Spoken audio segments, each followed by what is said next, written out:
Can you tell the jury who that baby's father is? You're not the father, you're the rapist. That is not an answer. Did those tests prove that I'm the baby's father? Miss Jordan. Yes. Biological. Yes. So you always wanted a child, didn't you? Yes.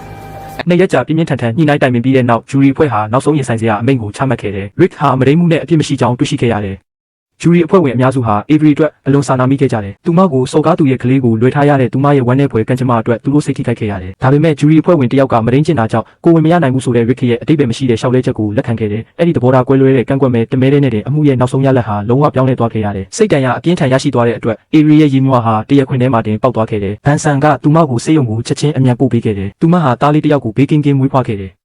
ကလေးရလိုက်တဲ့ဝမ်းမြောက်မှုကလွန်ခဲ့တဲ့စိတ်တန်ရာတွေကိုခဏတာတက်တာစေခဲ့တယ်။ဒါပေမဲ့ Rick ဟာ Avery ကိုတရားမကြောင်းနဲ့တရားစွဲဆိုခဲ့တယ်။သူကကလေးရဲ့အုပ်ထိန်းခွင့်ကိုလိုချင်ခဲ့တာပါ။ So you intend to raise our child on your own while sitting at home unemployed taking psychoactive drugs? Don't act like I'm crazy and you're the sane one.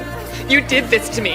You raped me. Rick က Avery ကိုစိတ်မနှံ့သူအဖြစ်ဆွဆွဲခဲ့ပြီးကလေးပြုစုပြောင်းထောင်မှုမတင်တော်ကြောင်းပြောဆိုခဲ့တယ်။ Avery ရဲ့ရှေ့နေကအထောက်ထားတိုင်းနဲ့ပြန်လည်တိုက်ခိုက်ခဲ့တယ်။တရားသူကြီးဟာနောက်ဆုံးမှာအုပ်ထိန်းခွင့်ကို Avery စီပေးအပ်ခဲ့ပေမဲ့ Rick ကကလေးထောက်ပံ့ကြေးပေးဖို့သဘောတူခဲ့တာကြောင့်တရားသူကြီးကသူ့ကိုတစ်ပတ်မှတစ်ကြိမ်စောင့်ကြည့်မှုနဲ့တွေ့ဆုံခွင့်ပေးခဲ့တော့မှာဖြစ်ပါတယ်။ဒီအမိန့်က Avery ကိုလုံးဝစိတ်ပြအားငယ်သွားစေခဲ့ပြီးသူမကိုစော်ကားခဲ့သူဟာသူမဘဝထဲမှာထာဝရရှိနေတော့မှာပါတွေ့ဆုံခွင့်နေ့မှာ Rick ဟာစခန်းကိုစောစောရောက်လာခဲ့ပေမဲ့ Avery ကပုံမလာခဲ့ပါဘူး။အဲ့ဒီအချိန်မှာ Avery ဟာသူမရဲ့ကလေးနဲ့အတူထွက်ခွာဖို့အဝတ်စားတွေထုတ်ပိုးနေခဲ့တာပါ။